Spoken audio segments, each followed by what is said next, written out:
190, 190 দাম চাইছিলাম 300, 190 পেঁচা কিনা হয়েছে। এ পর্যন্ত কয়টা বিক্রি করছেন? 8টা বেচছি। সবগুলোর দাম কেমন ছিল?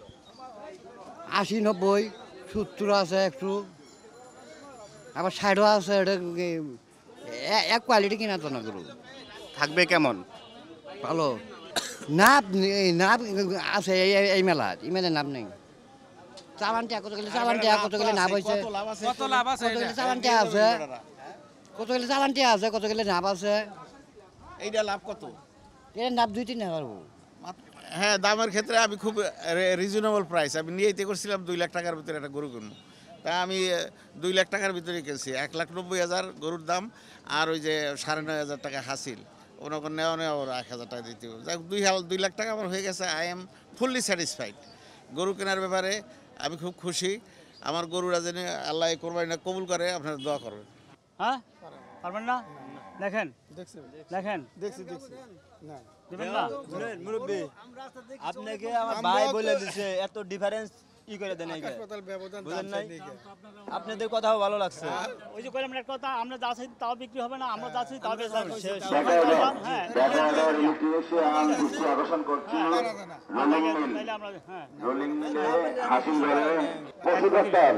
মাঠের ভিতরে থাকা 3 জন পশু ডাক্তারের দৃষ্টি আকর্ষণ করছি। 1.35, এটা হলো 1.40। আপনি যোগাযোগ করেন, হাসিল করে যোগাযোগ করেন। চাই নাই কে ওইভাবে ডিফারেন্স করে তো নেওয়ার জন্য আমরা বলে দিছি, বুঝেন? আমরা নেওয়ার জন্য বলে দিছি, যদি সে যদি নেয় তাহলে আমার ভাই বলে দিছে, তাহলে সেই দামে দিয়ে দিই। 40টার মতো গরু দেখা হয়েছে আর কি আমার। তো যা দেখতেছি আপনার খুব মানে একটু বেশি মনে হইতেছে, মানে গত বছরের তুলনা বা এর আগের বছরের তুলনায় একটু বেশি মনে হইতেছে আর কি। তারপরেও একটু দেখে শুনে কিনতে হবে আর কি। ওই পর্যন্ত একটু দেখাশোনা ওইটা একটু বুঝে কিনতে হবে। কেউ কিনে জিততেছে, আবার কেউ কিনে হারতেছে, মানে প্রপার ইয়াটা পাচ্ছে না। অনেকে দেখা গেছে যে কম দাম দিয়ে বেশিটা কিনতেছে, বেশি দাম দিয়ে আবার কম ছোটো গরু কিনতেছে। এটা কেনার উপর নির্ভর করতেছে, এই মানুষ কাস্টমার যেভাবে কিনতেছে আর কি। তবে এখন মাত্র আসলাম, এই পর্যন্ত 30-40টা দেখছি আমি। তো আমার কাছে দাম বেশি মনে হইতেছে, সরবরাহ পর্যাপ্ত মনে হইতেছে এখন পর্যন্ত। গরু যা দেখলাম আর কি, আমি মোটামুটি গরু আছে, বাজারে গরু আছে, তবে কেনা বেচা একটু কম হইতেছে, ওই পরিমাণ এখনও পর্যন্ত হইতেছে না। তো আজকে একটু মানুষ বেশি দেখতেছি।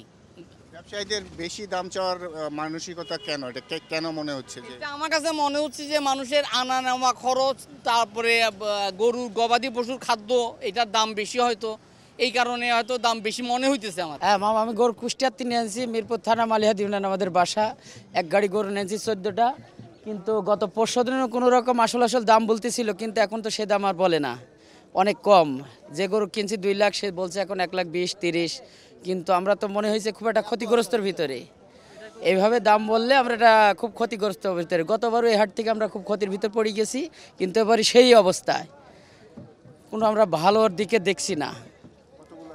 14টা গরু নিয়েছি। এখনো তো 2 দিন আছে, আশা হারাচ্ছে। দুদিন আসে তো ক্রেতা কম মনে হচ্ছে, আমদানি বেশি, ক্রেতা কম, ক্রেতা নাই। হ্যাঁ, তবে ক্রেতা না থাকার কারণে আমরা একটু হতাশ বেশি হচ্ছে।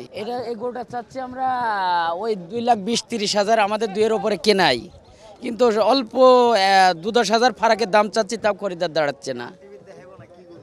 এটা হচ্ছে কি আপনার কুষ্টিয়া ষাঁড় গরু। এটার দাম বলছে 1,50,000, 60, 70 এরকম দাম হচ্ছে। না, 2-এর ওপরে যায় না, এই জন্যই তো হতাশ হচ্ছে আমরা। আচ্ছা, ঠিক আছে। যে খাসিটার দাম আছে 30,000 টাকা, 27,000 হলে 28,000 হলে ছেড়ে দেবো আর কি। ওজন 27-28 কেজির মতো হবে আর কি। কতগুলো এনেছিলাম 30-35টার মতো ছিল। এখন 41টা না, সরি দুঃখিত, 41টা আর কি। এখন কতগুলো আছে? 17-18টার মতো আছে। বাকিগুলো সব বিক্রি হয়ে গেছে। জি ইনশাল্লাহ বিক্রি হয়ে গেছে। কেমন থাকবে? থাকতে পারে ইনশাল্লাহ। এগুলো ওই যে মুরব্বীরা আছে, ওনারা জানে, আমি সঠিক বলতে পারবো না। তেমন থাকার ইয়া না, কারণ দামটা অনেক নিম্ন হয়ে যেতেছে আর কি, অনেক কমের মধ্যে চাচ্ছে আর কি।